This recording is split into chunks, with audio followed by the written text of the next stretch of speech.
अस्सलाम वालेकुम dear doctors. ये है पास्ट पेपर एमडी केट 2018। आइए हम आज बायोलॉजी का जो पोर्शन है उसको सॉल्व करें। Question number 11, the chromosomes with equal arms are called. जिन क्रोमोसोम्स की आर्म्स इक्वल होती हैं उन्हें क्या कहा जाता है? ऑप्शंस हैं मेटासेंट्रिक, सब मेटासेंट्रिक, एक्रोसेंट्रिक या टीलोसेंट्रिक। तो क्वेश्चन नंबर 11 का जो करेक्ट ऑप्शन है वो है मेटासेंट्रिक। मेटासेंट्रिक वो क्रोमोसोम होता है जिसकी इक्वल आर्म्स होती हैं और जो अनइक्वल आर्म्स होती हैं वो होती हैं सब metacentric. Question number 12, which one of the following organelle is required for aerobic respiration. कौन सा ऑर्गेनील है जिसके अंदर एरोबिक रेस्पिरेशन होती है? Aerobic respiration means cellular respiration. Cellular respiration आपको पता है कि माइटोकॉन्ड्रिया के अंदर होती है। तो क्वेश्चन नंबर 12 का करेक्ट ऑप्शन है बी, माइटोकॉन्ड्रिया के अंदर होती है एरोबिक रेस्पिरेशन। क्वेश्चन नंबर 13 है, which of the following is not the function of cell membrane. कौन सा काम है इनमें से जो सेल मेम्ब्रेन का नहीं है? Protection of cytoplasm, regulating the passage of different molecules, protein synthesis, cellular communication या cellular transportation। तो इसका करेक्ट ऑप्शन होगा सी, प्रोटीन सिंथेसिस। ये सेल मेम्ब्रेन का काम नहीं है। Question number 14, genetic information in the DNA is encoded as. जो डीएनए के अंदर जेनेटिक इंफॉर्मेशन होती है वो किस फॉर्म में इनकोडेड होती है? डीऑक्सीराइबोज शुगर के फॉर्म में, राइबोज शुगर के फॉर्म में, या फास्फेट ग्रुप के फॉर्म में, या सीक्वेंस ऑफ फास्फेट ग्रुप के फॉर्म में, या सीक्वेंस ऑफ नाइट्रोजीनस बेसिस। ये करेक्ट ऑप्शन है, sequences of nitrogenous bases A T C G. ये होती है नाइट्रोजीनस बेस की सीक्वेंस। इस कोड में जेनेटिक इंफॉर्मेशन होती है डीएनए के अंदर। Question number 15, which of the following is not a part of RNA. कौन सा आरएनए का पार्ट नहीं है? याद रहे आरएनए और डीएनए के बीच में जो फर्क होता है वो होता है डीऑक्सीराइबोज शुगर का, जिसकी वजह से उसे डीएनए कहा जाता है, यानी डीऑक्सीराइबो न्यूक्लिक एसिड। तो फर्क ये होता है, ये आरएनए का पार्ट नहीं है। Question number 16, which of the following basic structural level of proteins is indicated by an association of 2 alpha and 2 beta chains in the hemoglobin molecule। तो कौन सा बेसिक स्ट्रक्चर लेवल प्रोटीन का होता है जो एक एसोसिएशन में होता है जिसमें 2 अल्फा और 2 बीटा चेन्स हेमोग्लोबिन के होते हैं? तो वो प्रोटीन के जो 4 स्ट्रक्चर्स होते हैं तो उनमें से जो चौथा नंबर होता है क्वार्टरनरी स्ट्रक्चर वो होता है हेमोग्लोबिन का। एग्जाम्पल हेमोग्लोबिन उसका एग्जाम्पल होता है। Question number 17, in which of the following growth phases the number of bacteria increases most rapidly. Bacteria के अंदर जो ग्रोथ के 4 फेजेस होते हैं उनमें से कौन सा फेज है जिसमें बैक्टीरिया तेजी से मल्टीप्लाई होते हैं? तो क्वेश्चन नंबर 17 का जो करेक्ट ऑप्शन है वो है log phase, B. Question number 18, which of the following bacteria are able to release oxygen into the environment. कौन सा बैक्टीरिया है जो ऑक्सीजन को रिलीज करता है एनवायरनमेंट में? तो याद रहे बैक्टीरिया ऑक्सीजन रिलीज नहीं करता, बल्कि ये पूछ रहा है बैक्टीरिया कौन सा करता है, तो वो होता है साइनोबैक्टीरिया। सी ऑप्शन इसका करेक्ट है, cyanobacteria also called blue green algae. Question number 19 है कि which of the following is simplest। Question number 19, which of the following is the simplest form of pathogens causing disease। कौन सा सबसे ज्यादा जो है सिंपलेस्ट फॉर्म है जो डिजीज काजिंग एजेंट होता है? Viruses, fungus, amoeba, prions. तो इनके अंदर जो करेक्ट ऑप्शन है वो है बी, प्रियॉन्स जो है वो सिंपलेस्ट फॉर्म है। क्वेश्चन नंबर 20 है कि which of the following are divided by fission. कौन सा ऑर्गेनिज्म या कोई पैथोजन है जो फिजन के जरिए डिवाइड होता है? तो वायरसेस नहीं है, वायरॉइड्स नहीं है, फंगस भी नहीं है, बैक्टीरिया के अंदर ये फिजन का प्रोसेस होता है, फिजन का। Question number 21, mark the one kingdom having the most conspicuous living organism. Question number ये है 21 में पूछ रहा है कि कौन सा किंगडम है जिसके अंदर सबसे ज़्यादा जो ऑर्गेनिजम्स हैं वो नुमायाँ होते हैं। कॉन्स्पिक्यूअस का मतलब क्या है? नुमायाँ होते हैं, जाहिर होते हैं। तो मनेरा, प्रोटिस्टा, प्लांटी या एनिमिलिया, इनके अंदर करेक्ट ऑप्शन है सी, एनिमिलिया सबसे ज़्यादा मोस्ट कॉन्स्पिक्यूअस लिविंग ऑर्गेनिजम्स वाला किंगडम है। Question number 22, which of the following phyla, in phyla में से किंगडम एनिमिलिया के अंदर किंगडम एनिमिलिया के जितने भी फाइला हैं उनमें से ह्यूमन, इंसान किस से बिलोंग करता है? मोलस्का नहीं, आर्थ्रोपोडा नहीं, ये इंसेक्ट्स वाला है, एकाइनोडर्मेटा भी नहीं है, ये स्टारफिश वाला है, कार्डेटा इसका करेक्ट ऑप्शन है। इंसान जो है वो कार्डेटा फाइलम से ताल्लुक रखता है। Question number 23, the enzyme found in saliva responsible for digestion of carbohydrates, कौन सा एंजाइम है जो हमारी थूक के अंदर मौजूद होता है जिसका काम है कार्बोहाइड्रेट्स की डाइजेशन? तो 23 का जो करेक्ट ऑप्शन है वो है लाइसोजाइम नहीं, पेप्सिन, ट्राइप्सिनोजिन, लाइपेज, ये है correct option amylase. Question number 24,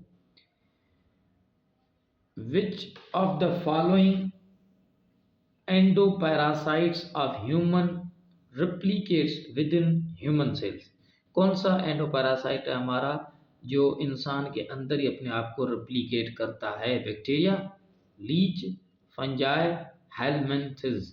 तो इनमें से जो करेक्ट ऑप्शन होगा वो होगा bacteria, A. Question number 25, which of the following is not a part of immune system, इनमें से कौन सा पार्ट है जो इम्यून सिस्टम का नहीं है? फेगोसाइट्स, कॉम्प्लीमेंट प्रोटीन्स, साइटोकाइंस या एथेरोस्क्लेरोसिस। तो इनमें से ह्यूमन का जो इम्यून सिस्टम है उसका पार्ट जो है वो इम्यून सिस्टम का ये नहीं है, एथेरोस्क्लेरोसिस। इसको दूसरा नाम दिया जाता है ASVD, ASVD। ASVD का मतलब है आर्टीरियोस्क्लेरोटिक वस्कुलर डिजीज। ये आर्टरीज की डिजीज है जिसमें स्क्लेरोसिस हो जाती है, यानी स्क्लेरोसिस का मतलब है abnormal hardening of body tissue. इसका ताल्लुक इम्यून सिस्टम से नहीं है। Question number 26, referring to sexual reproduction humans are, sexual reproduction के हवाले से इंसान क्या है? हर्माफ्रोडाइट्स है नहीं, ओविपेरस है नहीं, वाइविपेरस है या सेल्फ फर्टिलाइज्ड है? तो 26 का करेक्ट ऑप्शन होगा वाइविपेरस, यानी एग लाइंग एनिमल्स को कहा जाता है ओविपेरस और जो बच्चे पैदा करते हैं उन्हें कहा जाता है वेविपेरस। 27, the system responsible for fighting pathogens is, कौन सा सिस्टम है जिनके अंदर पैथोजेंस से फाइटिंग होती है? तो वो है immune system. Question number 28, the disease arises due to age is, age के बढ़ने की वजह से कौन सी डिजीज होती है? तो 28 का जो करेक्ट ऑप्शन है, ये सारे नहीं है, हेपाटाइटिस, मलेरिया, बेरी, कॉलरा, ये नहीं है, बल्कि ये है अल्जीमर्स डिजीज। क्वेश्चन नंबर 28 का ए, ये अल्जीमर या अल्जीमर्स डिजीज जो है ये न्यूरो डीजेनरेटिव डिजीज है, इसका ताल्लुक ब्रेन से। 29, which of the following is not a viral disease, इनमें से कौन सा वायरल डिजीज नहीं है? AIDS caused by virus, influenza भी वायरस है, चिकन पॉक्स भी वायरस है, रेबीज भी वायरस है। तो इसका करेक्ट ऑप्शन है मलेरिया, जो प्लाज्मोडियम की वजह से होती है। 29 के बाद है क्वेश्चन नंबर 30। 30 जो क्वेश्चन है, इस क्वेश्चन में कह रहा है कि the disease caused by protozoal infection, कौन सी डिजीज है जो प्रोटोजोल के इन्फेक्शन की वजह से होती है? तो वो डिजीज है रिकेट्स, ग्वाइटर, मलेरिया, बेरी या अल्जीमर। जो प्रोटोजोल की इन्फेक्शन की वजह से होती है तो वो है C, malaria. Malaria is caused by plasmodium, तो प्लाज्मोडियम का ताल्लुक प्रोटोजोन से है। बाकी जो इस 30 के अंदर जो दूसरे ऑप्शंस हैं उनका जिक्र मैं करूं, रिकेट्स जो है ये विटामिन डी की वजह से होती है, और जो वाइटर जो है ये आयोडीन डेफिशिएंसी की वजह से होती है, और बेरी बेरी जो है ये विटामिन B1 की कमी की वजह से होती है। Question number 31, the disease caused by nutritional deficiency, कौन सी डिजीज है जो खुराक की कमी की वजह से होती है? हेपाटाइटिस नहीं, कालरा नहीं, मलेरिया बिल्कुल भी नहीं, अल्जीमर्स नहीं, ये भी ब्रेन की है। तो बेरी बेरी ये आयोडीन की डेफिशिएंसी की वजह से, पहले हम जिक्र कर चुके हैं कि ये आयोडीन की डेफिशिएंसी की वजह से। और 31 के करेक्ट ऑप्शन तो डी है, लेकिन जो कालरा है ये भी बैक्टीरियल डिजीज है, और जो अल्जीमर है हम पहले जिक्र कर चुके हैं, ये न्यूरो डीजेनरेटिव डिजीज है। 32, which part of the cell does glycolysis occur, कौन सा सेल का पार्ट है जिसके अंदर ग्लाइकोलाइसिस होती है? 32 का जो करेक्ट ऑप्शन होगा वो होगा साइटोप्लाज्म। साइटोप्लाज्म के अंदर होती है ग्लाइकोलाइसिस, जिसके अंदर 2 पायरुविक एसिड बनते हैं, breakdown of glucose into 2 molecule of pyruvic acid, ये है glycolysis. 33, carbon dioxide joins the photosynthetic pathway at, photosynthesis के कौन से पाथवे में, कौन से पार्ट में कार्बन डाइऑक्साइड ज्वाइन करता है? PS1 नहीं, फोटोसिस्टम 2 बिल्कुल भी नहीं, ये PS1 और PS2 दोनों लाइट रिएक्शन के हैं, तो डार्क रिएक्शन में कार्बन डाइऑक्साइड फिक्स होती है। 34, the process by which 1 molecule of glucose split into 2 molecules of pyruvate, ये हमने पहले भी पढ़ा, अभी मैंने जिक्र किया कि जब ग्लूकोज की ब्रेकडाउन होती है 2 मॉलिक्यूल्स में पायरुविक एसिड में, तो उसे क्या कहा जाता है? उसे कहा जाता है ग्लाइकोलाइसिस। 34 का correct option A. 35, which of the following is manipulation of genetic material for practical purpose, कौन सा प्रोसेस है जिसमें जेनेटिक मटेरियल को प्रैक्टिकल पर्पस के तौर पर यूज़ करते हैं, लेकिन मैनिपुलेशन ऑफ जेनेटिक मटेरियल होती है, यानी उनको आपस में मैनिपुलेट करते हैं। तो 35 का जो करेक्ट ऑप्शन है वो है genetic engineering, C. 36, in recombinant DNA technology, the copies of recombinant DNA are increased by,